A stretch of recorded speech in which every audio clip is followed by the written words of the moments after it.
Hello my dear student, कसे आहात? माझे फर्स्ट स्टँडर्डचे छोटे छोटे बालमित्र मजेत आहात ना? घरात राहून मस्ती धमाल हेच सुरू आहे ना? मग आता अभ्यासाला लागूया. चला तर मग अभ्यास करूया. मी तुमची मराठी मिस घेऊन आली आहे मराठीचा तास. आज आपण मराठी शिकूया. मुलांनो, तुम्हाला काहीतरी शिकविण्याआधी मी तुम्हाला एक छोटीशी गोष्ट सांगते. सर्वांना गोष्ट ऐकायला आवडते ना? चला तर मग गोष्ट ऐकूया. गोष्टीचे नाव आहे अति तेथे माती. एक मुलगा होता. त्याला काजू फार आवडत, म्हणून तो आईला नेहमी काजू खायला मागत असायचा. त्याची आई त्याला थोडे थोडे करून रोज खाऊ घालायची. पण त्याला ते थोडे थोडे काजू नको असायचे. कायम तो आईला जास्त काजू खायला दे म्हणून हट्ट करायचा.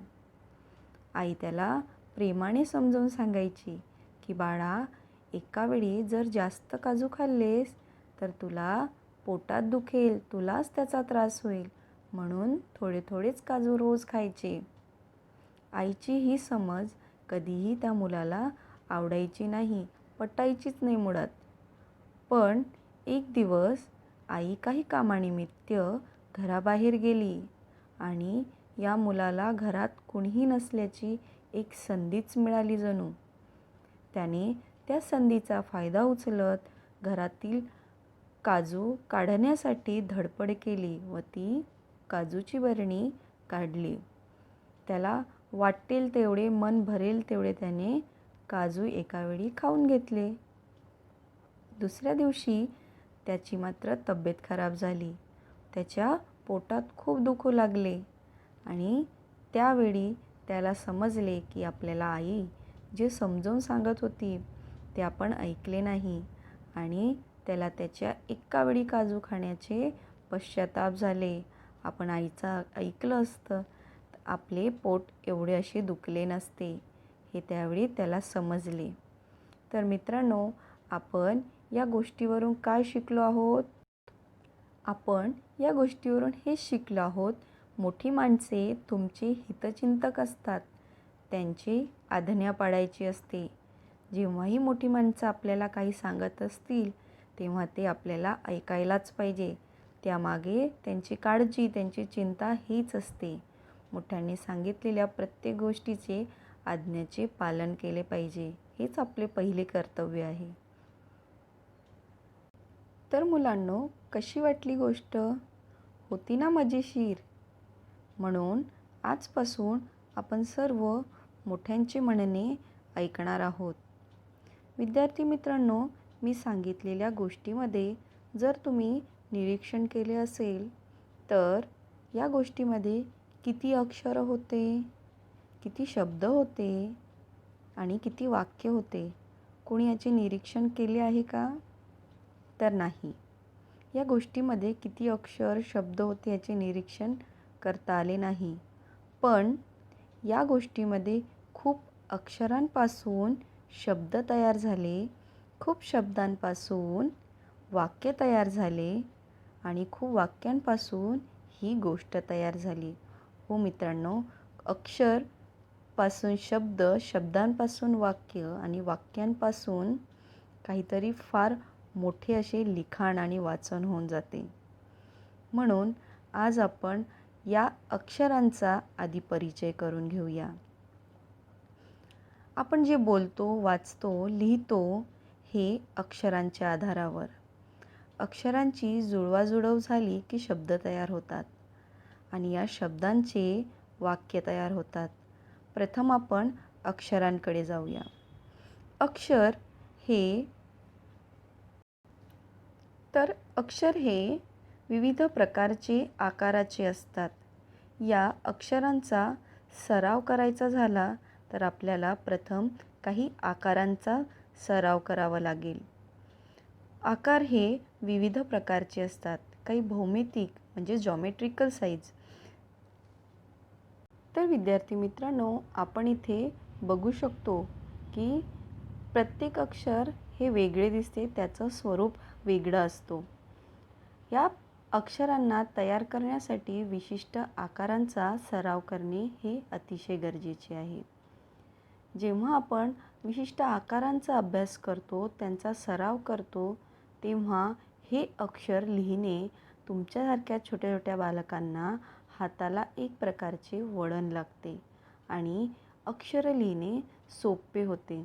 मग आता हे आकार कुठल्या प्रकारचे असतील, तर हे काही आकार भौमितिक प्रकारचे असतात, तर काही आकार अलंकारिक प्रकारचे असतात. अलंकारिक म्हणजे हे दिसायला फार सुंदर दिसतात आणि भौमितिक म्हणजे गणितामध्ये असलेले चौकोन, त्रिकोण, गोल अशा प्रकारचे. तर या आकारांपासून विशिष्ट असे अक्षर तयार होतात. पण या अक्षरांना, या आकारांना जर लिहायचं असेल तर आपल्याला सराव करणे हे खूप गरजेचे आहेत. म्हणून प्रथम आपण सराव करून घेऊया. पुढील पाठ आहे सराव. इयत्ता पहिली, पुस्तक आहे मी आणि मराठी, भाग 1. तर विद्यार्थी मित्रांनो, तुम्ही इथे बघू शकता काही विशिष्ट आकार दिलेले आहेत. या पानावर प्रथम दिलेला आहे उभी रेषा,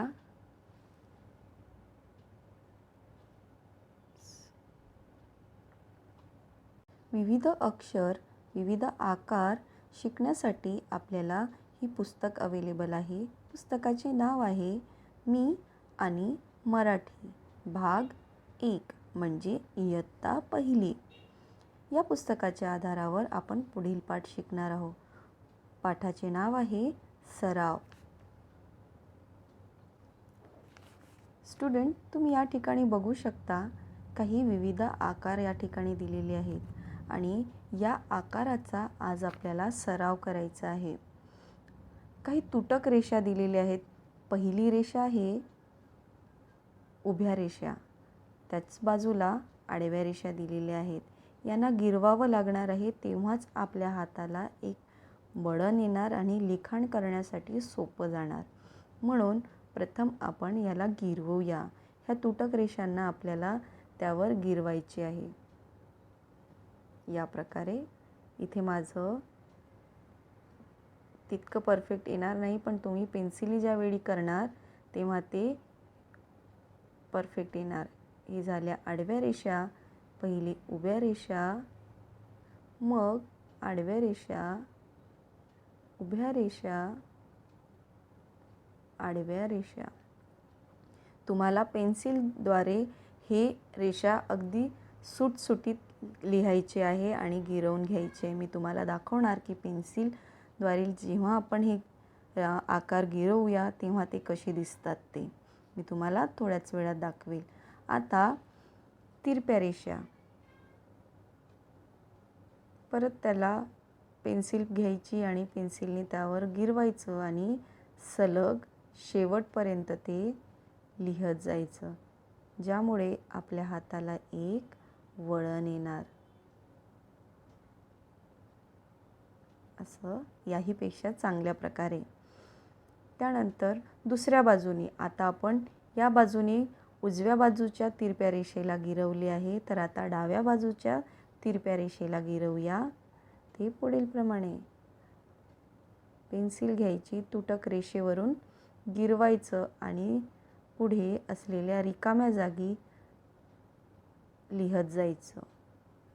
अशा प्रकारे तुमच्या रेषा याहीपेक्षा सुंदर आणि सुटसुटीत दिसायला पाहिजे. त्यानंतर तिरप्या रेषांना जुळवून एक प्रकारचा त्रिकोण तयार केलेला आहे व हा त्रिकोणासारखा दिसणारा आकार आपल्याला सलग शेवटपर्यंत गिरवत जायचा आहे.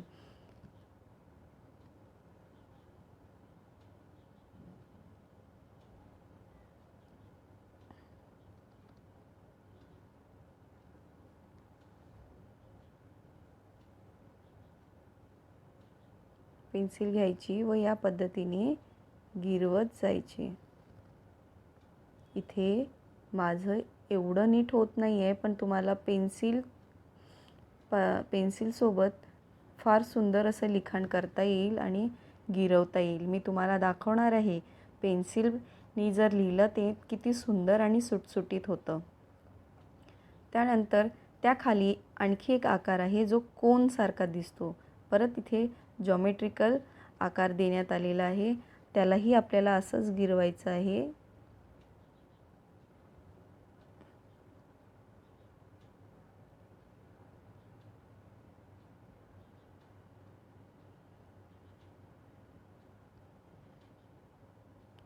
त्यानंतर त्याच्या उलट दिशेने दिलेला हा कोन आहे, तोही तुम्हाला गिरवायचा आहे. असं सलग शेवटपर्यंत गिरवत जाऊन तुम्हाला हाताला वळण द्यायचं आहे. शेवटचा आहे इथे जो दिसणारा एक नंबर दिसल्यासारखा आहे, 3 नंबरसारखा हा दिसतो आहे, पण 2 अर्धगोलला जोडून तयार झालेला हा आकार आहे. हा एक अर्धा गोल, त्याच्याच खाली दुसरा गोल व दिसतोय नंबर 3 सारखा. असे दोन्ही गोल जोडून जोडून तुम्हाला लिहत जायचे आहे. हे बघा, अशा प्रकारे जेव्हा आपण लिहितो तेव्हा आपल्या हाताला एक वळण लागते आणि अक्षर लिहिण्यासाठी खूप मदत होते. पुढे आपण बघूया याच्या पुढील पान आणि तिथेही याहीपेक्षा वेगळे आकार आपण अभ्यासणार आहोत. प्रथम मी तुम्हाला या पानावर पेन्सिलने लिहिले तर ते कसं दिसतं व ते कोणत्या स्वरूपाचं तुम्हाला लिहायचं आहे ते तुम्हाला त्या पानाला पाहून समजेल. तर बघा विद्यार्थ्यांनो, या ठिकाणी मी पेन्सिलने लिहिलेले गिरवलेले रेषा आणि ह्या आकार आहेत तुम्हाला दाखवते आहे. ते तुम्हाला अशा पद्धतीने लिहून सराव करायचा आहे. जेव्हा तुम्ही याच्यापेक्षाही चांगले लिखाण कराल, सराव कराल तर तुमचे अक्षर नक्कीच सुंदर आणि तुम्हाला लिखाणात मदत होणार आहे. तर आता पुढे बघणार आहोत दुसऱ्या प्रकारचे आकार. स्टुडंट, आपण या आधी पाहिलेल्या या पानावर सर्व रेषांच्या सहाय्याने तयार झालेले, मग ते तिरपे असू दे, आडवे असू दे, उभे असू दे, पण रेषांच्या सहाय्याने तयार केलेले हे आकार आपण या ठिकाणी पाहिलेले आहेत. आता आपण पुढच्या पानावर हे बघतोय आहे की हे वर्तुळाच्या सहाय्याने तयार केलेले आकार आहेत. वर्तुळ म्हणजे सर्कल. या सर्कलमध्येच मग तो अर्धगोल असू दे, पूर्ण गोल असू दे, यात असलेले सर्व आकार जर तुम्ही निरीक्षले तर तुम्हाला कुठे ना कुठे गोल गोल आकार हा दिसणारच आहे. तर आपण प्रथम आकार या पानावरील पहिला आकार पाहूया. तो आहे अर्धगोल. हा अर्धगोल देखील तुम्ही त्याच पद्धतीने गिरवायचा आहे जे आपण पहिल्या पानावर रेषांचा जेव्हा अभ्यास केला, त्या आकारांचा अभ्यास केला, तसाच तुम्हाला यांनाही गिरवायचा आहे. हा अर्धगोल पेन्सिल घ्यायची आणि असा लिहायचा. तेच गिरवत जायचं. पुढील रेषेवर सलग असं गिरवत जायचं अर्धगोल. आपल्याला या आकाराची मदत बरेचदा आपले अक्षर लिहत असताना होत असते. आता उलट दिशेने असलेला हा अर्धगोल, अगदी वरच्याच्या उलट दिशेने असलेला हा अर्धगोल आहे. याही आकाराचा आपल्याला बरेचदा जेव्हा आपण मुळाक्षरे लिहितो तेव्हा या अक्षरांचा, या आकारांचा आपल्याला मदत होत असते. म्हणून तुम्हाला या आकारांना आधी चांगल्या प्रकारे गिरवावे लागेल. आता हा पूर्ण गोल. इथे आपल्याला काही विशिष्ट ॲरो दिलेले आहे, त्याच्या सहाय्याने आपल्याला हात तसाच वळवायचा आहे. तुम्हाला याहीपेक्षा सुंदर असे आकार बनवायचे आहे, तयार करायचे आहेत. परत हा अलंकारिक आकार आहे. या आकाराला गिरवत असताना आपल्याला इथून सुरुवात करायची आहे, वर नेऊन मग वळवायचं आहे. परत खालून वळवून वर आणायचं, परत खालून वळवून वर आणायचे आणि हात न उचलता आपण हा आकार या पद्धतीने करू शकतो. हात न उचलता हा एक सुंदर असा दिसणारा आकार आहे. याला तुम्हाला याहीपेक्षा सुंदर लिहायचे आहे. यस सारखा दिसणारा हा आकार आहे, तो आपल्याला या ठिकाणी गिरवायचा आहे. हा तुम्ही फार सोप्या रीतीने गिरवू शकता, कारण तुम्हाला इंग्रजीतील एस लिहिण्याची सवय आहे.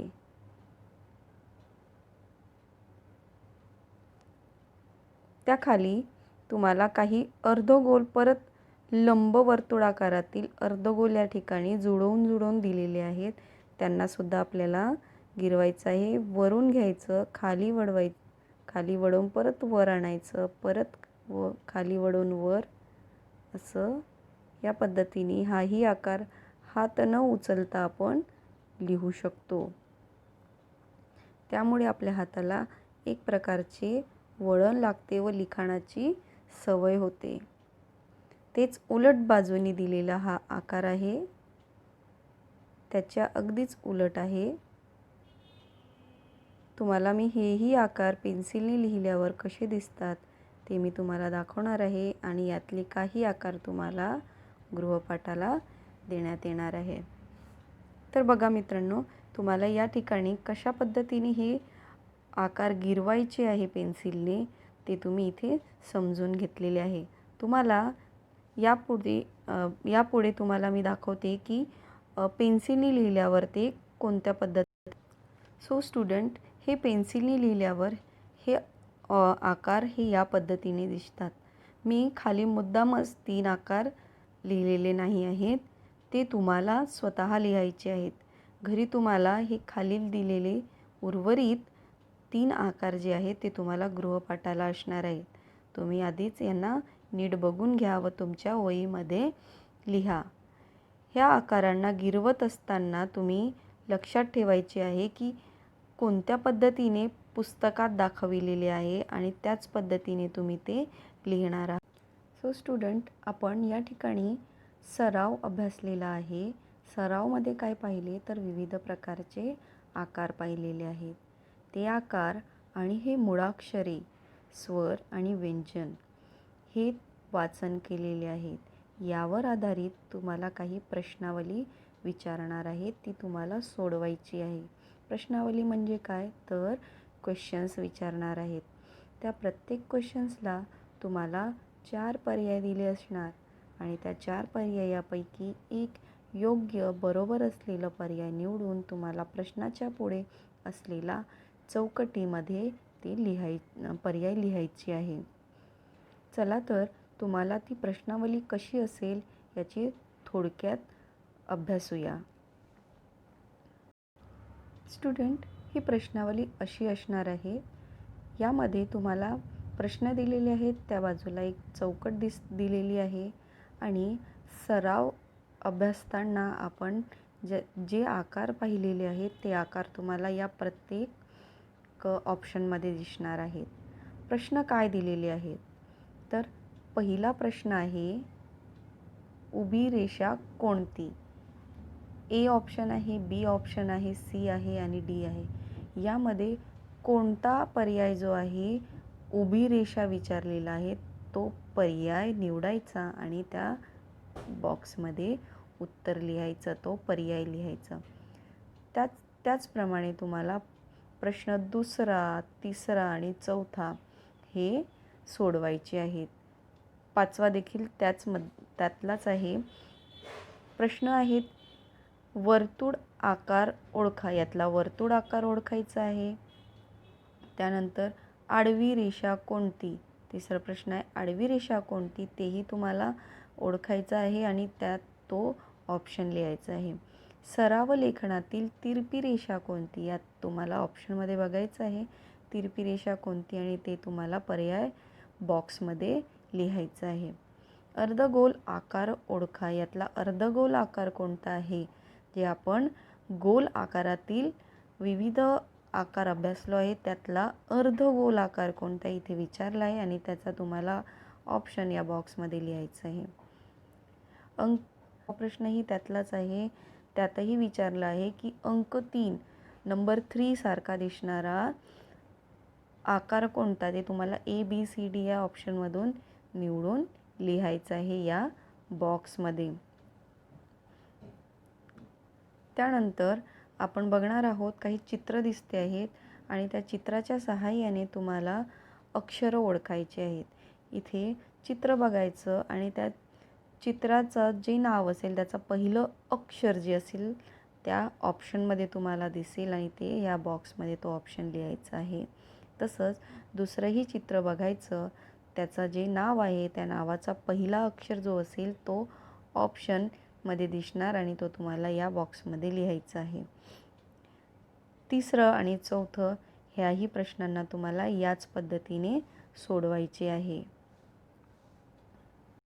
स्टुडंट, हा शेवटचा प्रश्न जो दिलेला आहे तो तुम्हाला तुमच्या वहीमध्ये सोडवायचा आहे. प्रश्न आहे, सराव लेखनातील दिलेल्या काही आकाराला गिरवा व पुढे लिहा. जसं आपण वहीमध्ये पुस्तकामध्ये लिहिले त्याच पद्धतीने तुम्हाला या प्रश्नाला देखील लिहायचं आहे. आपण प्रथमच लिहत असताना उभी रेषा आणि आडवी रेषेचा सराव केलेला आहे आणि तिरपी रेषा या ठिकाणी गोल रेषा दिलेली. ह्या तीनही रेषांना या तीनही आकारांना तुम्हाला गिरवायचं आहे आणि शेवटपर्यंत लिहत जायचं आहे. इकडे पूर्ण तुम्हाला लिहत जायचं आहे. तर अशा प्रकारे या ठिकाणी आपण सराव हा पाठ अभ्यासलेलो आहे, शिकवून झालेला आहे. पुढे आपण मूळाक्षरातील अक्षरं शिकूया आणि तेही सविस्तर पद्धतीने शिकूया. तर आजच्या तासाला आज आपण शिकलेलो आहोत सराव आणि काही मूळाक्षरांचं वाचन केलेलं आहे. स्टुडंट, आजच्या तासाला आपण काय काय पाहिले?